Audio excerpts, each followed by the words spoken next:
दोस्तों आज इंडिया और न्यूजीलैंड के बीच चौथा T20 मैच खेला गया और ये मुकाबला कड़ी कांटे की टक्कर का देखने को मिला, जहां हर एक गेंद पर दोनों टीमों के बीच कांटे की टक्कर देखने को मिली। तो ऐसे में आज हम आपको इंडिया और न्यूजीलैंड के चौथे T20 का पूरा रोमांचक हाइलाइट्स बताएंगे। तो ऐसे में आप इस वीडियो को लास्ट तक जरूर देखिएगा। दोस्तों भारत और न्यूजीलैंड के बीच खेला गया यह चौथा T20 मुकाबला विशाखापट्टनम के खूबसूरत SEA क्रिकेट स्टेडियम में खेला गया। इस मुकाबले में भारतीय कप्तान सूर्य कुमार यादव ने एक बार फिर टॉस जीतने में कामयाबी हासिल की और बिना किसी हिचकिचाहट के पहले गेंदबाजी करने का फैसला किया। सूर्या का यह फैसला साफ संकेत दे रहा था कि टीम इंडिया की नजरें पावर प्ले में कीवी बल्लेबाजों पर दबाव बनाने और शुरुआती विकेट निकालने पर टिकी हुई है। इसके बाद न्यूजीलैंड की टीम बल्लेबाजी के लिए मैदान पर उतरी। कीवी टीम की ओर से पारी की शुरुआत करने आए अनुभवी डेवोन कॉनवे और आक्रामक अंदाज में खेलने वाले टिम साइफर्ट। दोनों बल्लेबाज शुरुआत से ही आत्मविश्वास से भरे हुए नजर आ रहे थे। वहीं टीम इंडिया की ओर से पहला ओवर लेकर आए बाएं हाथ के तेज गेंदबाज अर्शदीप सिंह, जिनकी इस मुकाबले में प्लेइंग 11 में वापसी हुई थी। लेकिन अर्शदीप सिंह के पहले ही ओवर में टिम साइफर्ट ने 3 शानदार चौके जड़ दिए। हालांकि देखने में ये चौके जरूर आकर्षक लग रहे थे, लेकिन हकीकत यह थी कि साइफर्ट इस ओवर में थोड़े संघर्ष करते हुए नजर आए। 2 चौके तो उनके बल्ले के किनारे से लगकर बाउंड्री तक पहुंचे। वहीं एक मौके पर तो भारत को बड़ी सफलता मिल सकती थी, लेकिन जसप्रीत बुमराह ने स्लिप में एक आसान सा कैच ड्रॉप कर दिया। ये पल भारतीय फैंस के लिए निराशाजनक जरूर था, लेकिन साइफर्ट के लिए यह किसी जीवनदान से कम नहीं था। दूसरा ओवर कप्तान सूर्य कुमार यादव ने युवा तेज गेंदबाज हर्षित राणा को सौंपा, लेकिन इस ओवर में भी साइफर्ट का आत्मविश्वास और बढ़ता हुआ दिखाई दिया।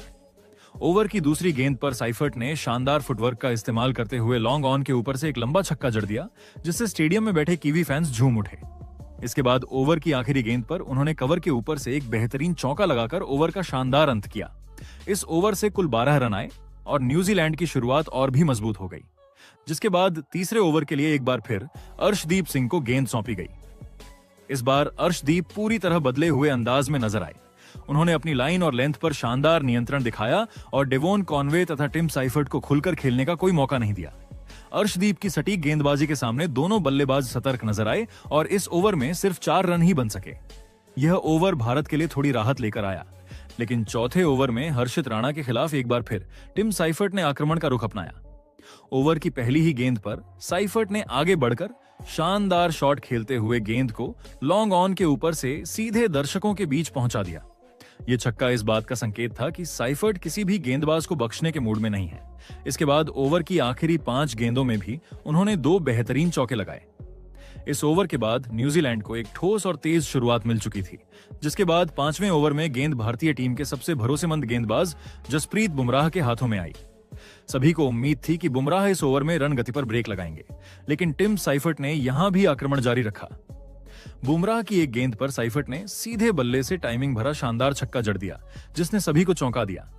इसी छक्के के साथ न्यूजीलैंड का स्कोर 50 रन के पार पहुंच गया। हालांकि इसके बाद बुमराह ने वापसी करते हुए कसी हुई गेंदबाजी की और बल्लेबाजों को ज्यादा रन बनाने का मौका नहीं दिया। पावर प्ले का आखिरी ओवर कप्तान सूर्य कुमार यादव ने स्पिन गेंदबाज रवि बिश्नोई को सौंपा, लेकिन यह फैसला भारत के लिए महंगा साबित हुआ। इस ओवर में डेवोन कॉनवे ने अपने हाथ खोल दिए और बिश्नोई की गेंदों पर खुलकर शॉट्स खेले। इस ओवर में कॉनवे के बल्ले से 2 शानदार चौके और एक गगनचुंबी छक्का देखने को मिला, जिससे न्यूजीलैंड की रन गति और तेज हो गई।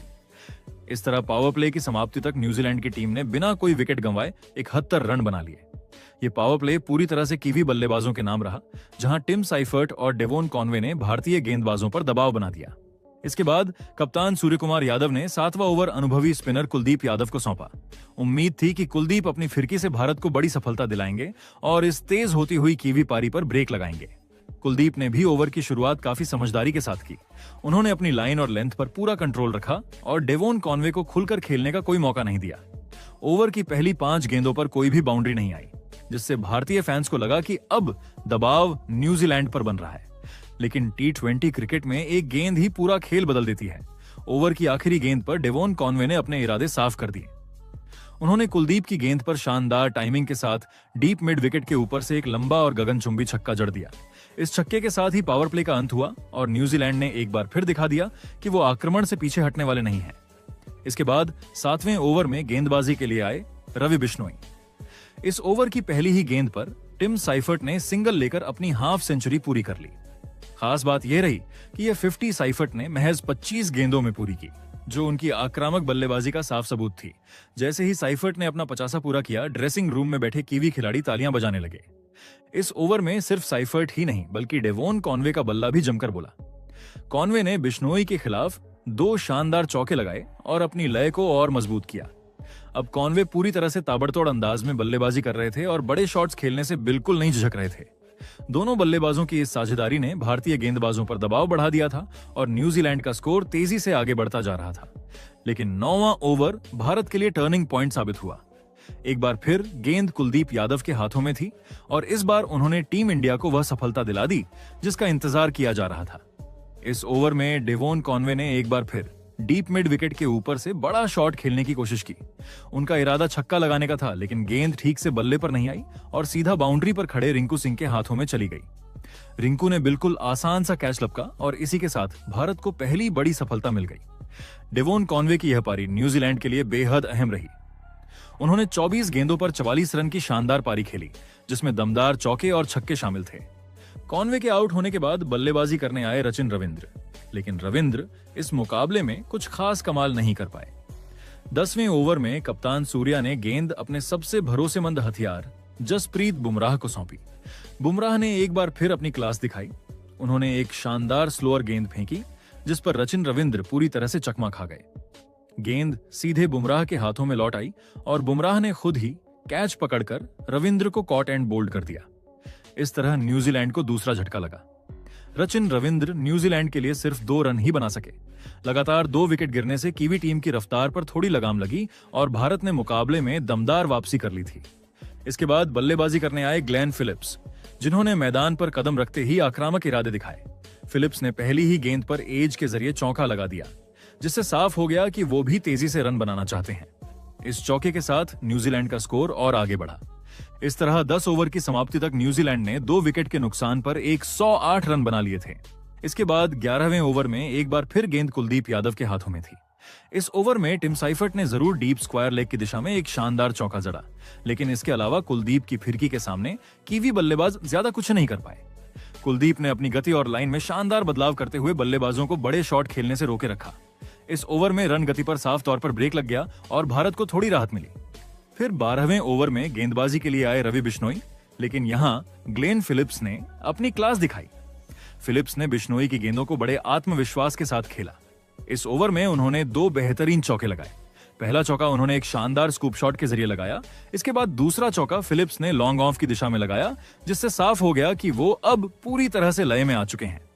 इस ओवर के बाद न्यूजीलैंड की रन गति एक बार फिर तेज होती हुई नजर आई, लेकिन ठीक इसके बाद कप्तान सूर्य कुमार यादव ने एक अहम फैसला लिया और 13वें ओवर में गेंद अर्शदीप सिंह को थमा दी। अर्शदीप ने कप्तान के भरोसे पर बिल्कुल खरा उतरते हुए अपना काम बखूबी किया। इस ओवर में लंबे समय से क्रीज पर जमे हुए टिम साइफर्ट बड़ा शॉट खेलने की कोशिश में गलती कर बैठे। साइफर्ट ने गेंद को लॉन्ग ऑफ के ऊपर से भेजने का प्रयास किया, लेकिन गेंद ठीक से बल्ले पर नहीं आई और सीधा बाउंड्री पर खड़े रिंकू सिंह के हाथों में चली गई। रिंकू ने बिना कोई गलती किए कैच पकड़ लिया और इसी के साथ न्यूजीलैंड को सबसे बड़ा झटका लग गया। टिम साइफर्ट की यह पारी न्यूजीलैंड के लिए बेहद अहम रही। उन्होंने 36 गेंदों पर 62 रन की शानदार पारी खेली, जिसमें 7 चौके और 3 छक्के शामिल थे। साइफर्ट के आउट होते ही भारतीय खिलाड़ियों के चेहरे खिल उठे, क्योंकि यह विकेट मैच का रुख बदल सकता था। साइफर्ट के पवेलियन लौटते ही बल्लेबाजी करने आए मार्क चैपमैन, लेकिन इसी ओवर में अर्शदीप सिंह ने कसी हुई गेंदबाजी जारी रखी और चैपमैन को खुलकर खेलने का कोई मौका नहीं दिया। पूरे ओवर में न्यूजीलैंड सिर्फ 2 रन ही बना सका, जिससे भारत का दबाव और भी बढ़ गया। इसके बाद 14वें ओवर के लिए एक बार फिर गेंद कुलदीप यादव को सौंपी गई। ओवर की पहली ही गेंद पर ग्लेन फिलिप्स ने कुलदीप की गेंद को शानदार टाइमिंग के साथ लॉन्ग ऑफ के ऊपर से छक्के के लिए भेज दिया। ऐसा लगा मानो फिलिप्स अब मैच को अपने हाथों में लेना चाहते हों, लेकिन कुलदीप यादव ने जबरदस्त वापसी की। ओवर की चौथी गेंद पर फिलिप्स ने एक बार फिर बड़ा शॉट खेलने की कोशिश की, इस बार लॉन्ग ऑन के ऊपर से, लेकिन गेंद हवा में ऊंची चली गई और वहां पहले से मौजूद रिंकू सिंह ने एक और शानदार कैच लपक लिया। इस तरह न्यूजीलैंड का एक और सेट बल्लेबाजों पवेलियन लौट गया। ग्लेन फिलिप्स ने 16 गेंदों पर 24 रन की तेज पारी खेली। उनके आउट होने से भारत को बड़ी राहत मिली और मैच पूरी तरह से भारत की पकड़ में आता हुआ नजर आने लगा।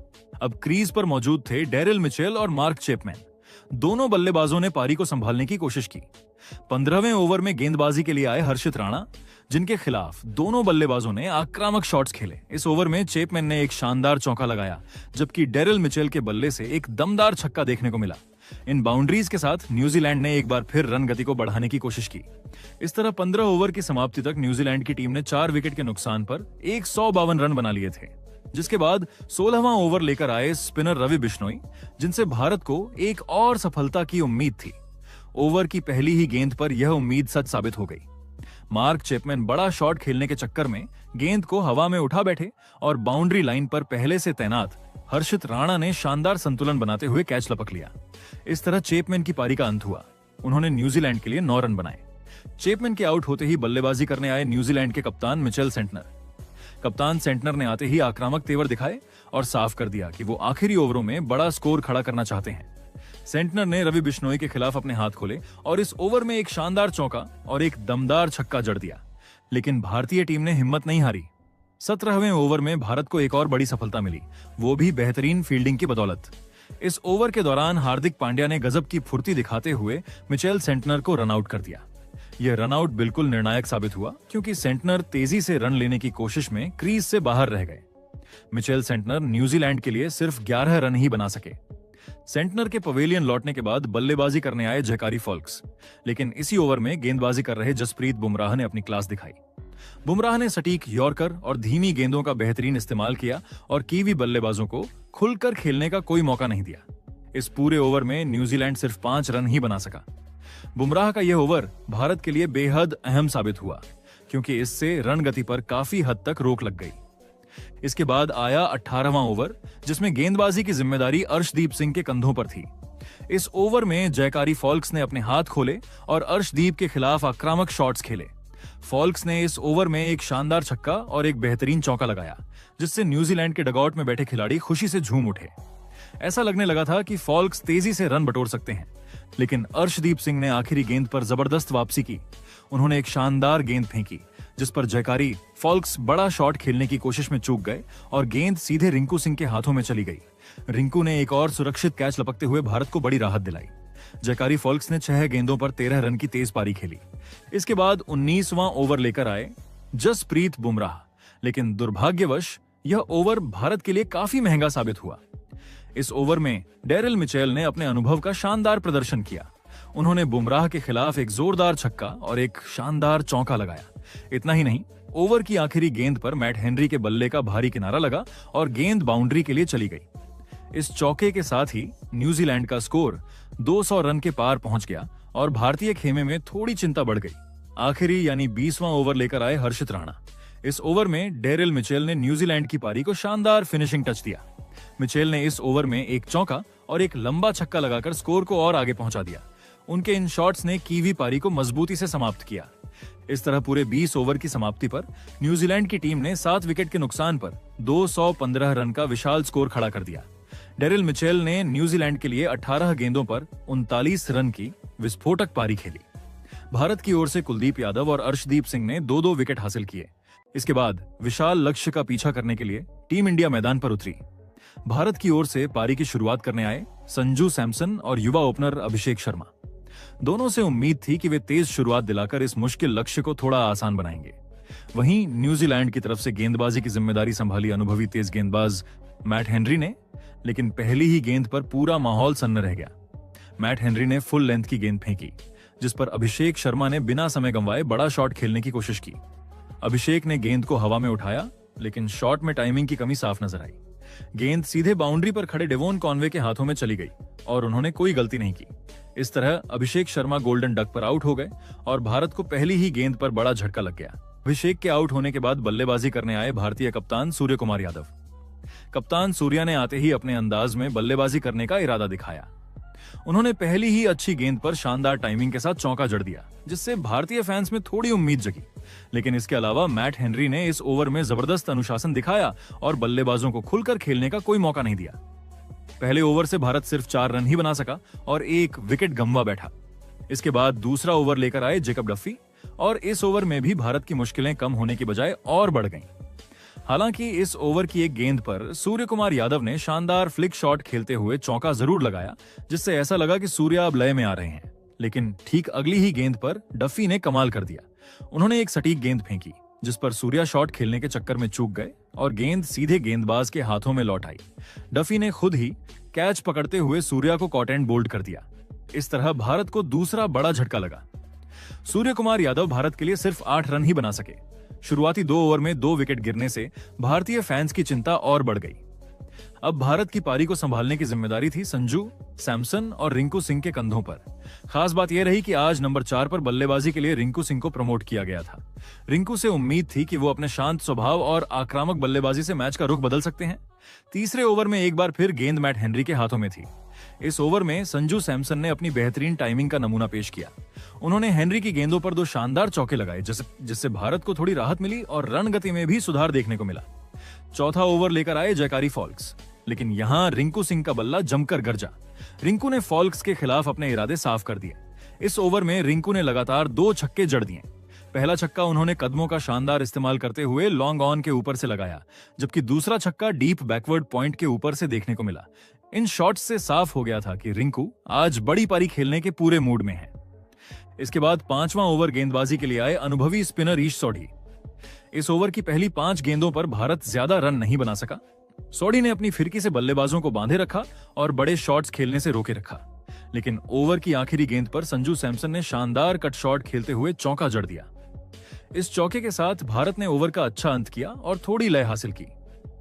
अब पावर प्ले का आखिरी ओवर था और गेंद एक बार फिर जेकब डफी को सौंपी गई। इस ओवर में भारतीय बल्लेबाजों ने अपने हाथ खोल दिए। सबसे पहले रिंकू सिंह ने ऑफ लेंथ की गेंद को शानदार तरीके से स्क्वायर लेग की दिशा में चौके के लिए भेजा। इसके बाद संजू सैमसन ने डफी की एक स्लोअर गेंद को पढ़ते हुए डीप मिड विकेट के ऊपर से गगनचुंबी छक्का जड़ दिया। इस छक्के के साथ स्टेडियम का माहौल पूरी तरह बदल गया और भारतीय फैंस को एक बार फिर उम्मीद की किरण नजर आने लगी। इस तरह पावर प्ले की समाप्ति तक टीम इंडिया ने 2 विकेट के नुकसान पर 53 रन बना लिए थे। हालांकि भारत ने शुरुआती झटकों के बाद अच्छी वापसी की थी, लेकिन सामने लक्ष्य बहुत बड़ा था।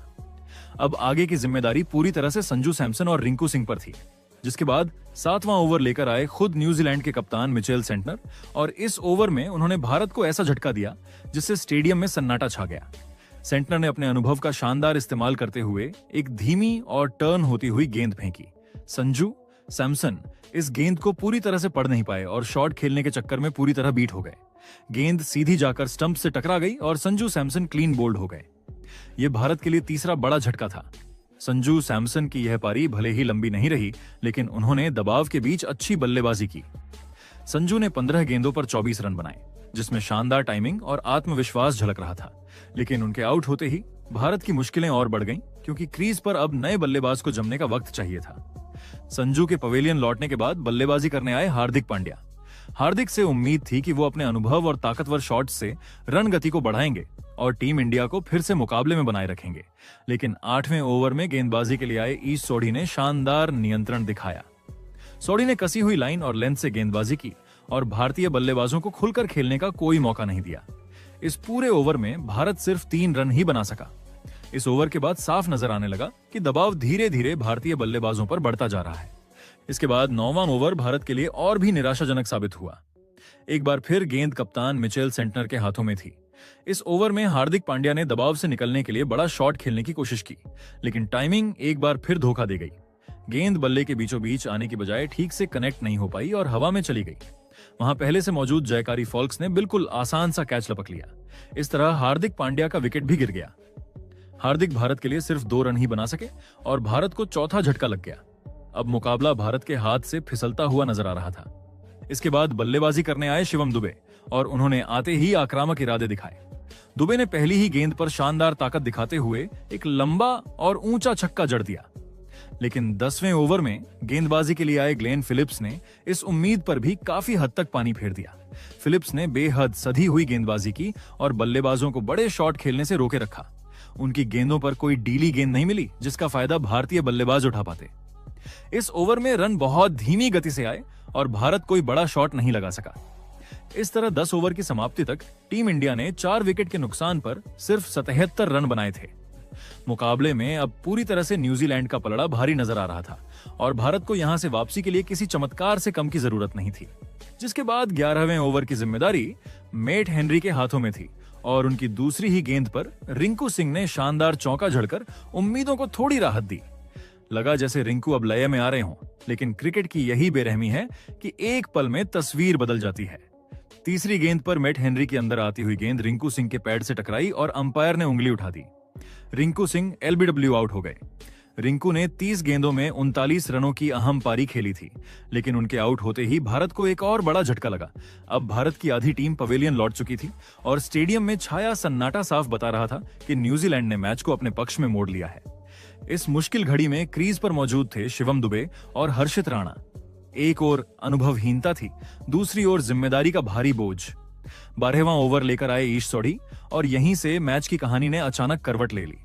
शिवम दुबे ने इस ओवर में पूरी तरह से हाथ खोल दिए। पहली ही गेंद पर गेंद दर्शकों के बीच छक्के के रूप में जा गिरी। अगली कुछ गेंदों में दुबे का बल्ला आग उगलने लगा। ईश सोढ़ी की गेंदों पर शिवम दुबे ने शानदार 3 छक्के और 2 चौके जड़ दिए। यह ओवर भारत के लिए सिर्फ रन नहीं, बल्कि भारत की नई उम्मीद बना। पूरे ओवर में 29 रन आए। शिवम दुबे अब सिर्फ बल्लेबाजी नहीं कर रहे थे, वह न्यूजीलैंड के गेंदबाजों के हौसले तोड़ रहे थे। जिसके बाद 13वें ओवर में भी शिवम दुबे का आक्रमण जारी रहा। इस बार गेंदबाजी की जिम्मेदारी जैकब डफी के कंधों पर थी, लेकिन दुबे के इरादे कुछ और ही थे। पहली ही बड़ी हिट ने साफ कर दिया कि दुबे रुकने वाले नहीं हैं। इस ओवर में शिवम दुबे ने 2 शानदार छक्के जड़ते हुए अपना अर्धशतक पूरा किया। सिर्फ 15 गेंदों में आया यह अर्धशतक भारतीय टी20 इतिहास की सबसे विस्फोटक पारियों में से एक बन गया। अब समीकरण था 82 से 86 रनों का, जो 42 गेंदों में हासिल करना था। मैच फिर से पूरी तरह खुल चुका था। दबाव में आ चुके न्यूजीलैंड के कप्तान मिचेल सेंटनर ने 14वें ओवर के लिए जैकरी फॉल्क्स पर भरोसा जताया। इस ओवर में भारतीय बल्लेबाजों ने समझदारी दिखाई, कोई बड़ा जोखिम नहीं लिया गया। शिवम दुबे और हर्षित राणा ने सिंगल और डबल के सहारे स्कोरबोर्ड को आगे बढ़ाया और मैच को और करीब ले आए। यह ओवर भले ही बड़ा नहीं रहा, लेकिन भारत के लिए बेहद अहम साबित हुआ। वहीं 15वां ओवर एक बार फिर मैट हेनरी लेकर आए। शिवम दुबे का आत्मविश्वास चरम पर था। इस ओवर में भी दुबे ने एक शानदार चौका और एक लंबा छक्का जड़ दिया। हर बाउंड्री के साथ भारतीय फैंस की उम्मीदें और मजबूत होती जा रही थी। ऐसा लग रहा था कि दुबे अकेले दम पर भारत को जीत की दहलीज तक ले जाएंगे, लेकिन ओवर की आखिरी गेंद पर एक दुर्भाग्यपूर्ण घटना घटी। एक तेज रन लेने की कोशिश में शिवम दुबे रन आउट हो गए। पूरा स्टेडियम अचानक शांत हो गया। शिवम दुबे ने 23 गेंदों में 65 रनों की तूफानी पारी खेली थी, जिसमें 7 छक्के और 3 चौके शामिल थे। उनके आउट होते ही भारत की उम्मीदों को बड़ा झटका लगा। अब क्रीज पर हर्षित राणा और रवि बिश्नोई मौजूद थे। एक और रन तेजी से बनाने की मजबूरी थी, दूसरी ओर अनुभव की कमी। शिवम दुबे की पारी ने भले ही भारत को मैच में वापस ला दिया था, लेकिन उनके आउट होने के साथ ही मुकाबला फिर से बेहद रोमांचक मोड़ पर पहुंच गया था। हर गेंद अब कहानी बदल सकती थी और जीत अभी भी दोनों टीमों की पहुंच में थी। इसके बाद 16वां ओवर करने खुद न्यूजीलैंड के कप्तान मिचेल सेंटनर आए। मैदान पर मौजूद दर्शकों की नजरें हर गेंद पर टिकी थीं। इस ओवर की पहली ही कुछ गेंदों पर रवि बिश्नोई ने शानदार टाइमिंग के साथ चौका जड़ दिया, जिससे एक बार फिर भारतीय खेमे में हल्की सी उम्मीद जगी। उसी ओवर में हर्षित राणा ने भी फाइन लेग की दिशा में बेहतरीन चौका लगाकर दर्शकों का उत्साह बढ़ा दिया। हालांकि इन बाउंड्रियों के बावजूद सच्चाई यही थी कि जीत भारत के लिए अब भी काफी दूर थी और हर गुजरती गेंद के साथ दबाव और बढ़ता जा रहा था। मैच का असली टर्निंग पॉइंट तब आया जब ईश सोढ़ी ने अपनी फिरकी का जादू चलाया। सोढ़ी की एक चतुर गेंद पर हर्षित राणा बड़ा शॉट खेलने की कोशिश में चूक गए और गेंद सीधे रचिन रविंद्र के हाथों में चली गई। हर्षित राणा का कैच आउट होना भारत के लिए 7वां झटका साबित हुआ। इस विकेट के साथ ही साफ हो गया कि अब इस मुकाबले में सिर्फ औपचारिकता बाकी है। भारतीय ड्रेसिंग रूम में मायूसी छा गई। हालांकि निचले क्रम के बल्लेबाजों ने हार मानने से पहले कुछ अच्छे शॉट जरूर लगाए। इसी ओवर में अर्शदीप सिंह भी कैच आउट हो गए, जिससे भारत को एक और झटका लगा। लेकिन उसी ओवर में जसप्रीत बुमराह ने ऐसा शॉट लगाया जिसने कुछ पल के लिए माहौल बदल दिया। बुमराह ने एक जबरदस्त और अप्रत्याशित चौका जड़ दिया, जिसे देखकर खुद न्यूजीलैंड के खिलाड़ी भी मुस्कुराने पर मजबूर हो गए। यह चौका भले ही नतीजे को नहीं बदल सका, लेकिन दर्शकों के लिए यह एक यादगार पल जरूर बन गया। वहीं 18वें ओवर में मिचेल सेंटनर ने एक बार फिर गेंद अपने हाथ में ली और इस बार जसप्रीत बुमराह को ईश सोढ़ी के हाथों कैच आउट करवा दिया। भारत का अंत अब बेहद करीब नजर आ रहा था। 19वें ओवर की चौथी गेंद पर जैकब डफी ने कुलदीप यादव को भी कैच आउट करवा दिया और इसी के साथ भारतीय पारी 165 रनों पर सिमट गई। भारत की पूरी टीम ऑल आउट हो चुकी थी। इस तरह टीम इंडिया यह मुकाबला हार गई और न्यूजीलैंड ने शानदार प्रदर्शन करते हुए यह मैच 50 रनों से अपने नाम कर लिया। एक समय मुकाबले में जबरदस्त रोमांच दिखा। शिवम दुबे की तूफानी पारी ने उम्मीदें जगाईं। लेकिन अंत में न्यूजीलैंड की सधी हुई गेंदबाजी और फील्डिंग भारत पर भारी पड़ी। बाकी दोस्तों, आपके हिसाब से टीम इंडिया की इस हार की सबसे बड़ी वजह क्या है? अपनी राय कमेंट में जरूर बताइएगा।